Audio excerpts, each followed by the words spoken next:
Hakuna kitu natafuta. Hakuna kitu natafuta. Na ndipo naambia Wakenya, fikirieni. Think how you want to plan your future. Sisi hatutaki tuwe na dunia ambaye Wakenya watakuwa wanagawanyika kikabila, kidini na mambo mengine. Sisi tunataka kuhakikisha ya kwamba mambo yale ambaye yamesababisha Wakenya wapigane kila miaka mitano tusuluhishe, na jameni ndio tuweze kukuza uchumi wetu, vijana hawa wapate kazi jameni.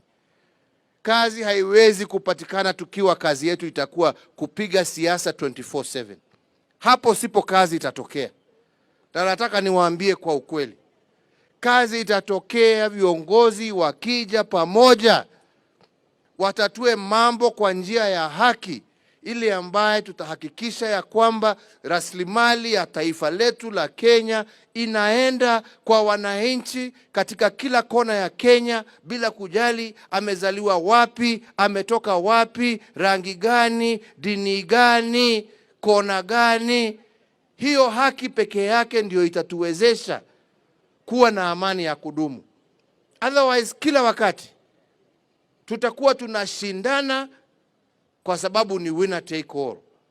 So jameni, mimi naomba tushirikiane pamoja na tushirikiane kwa njia ya kupendana.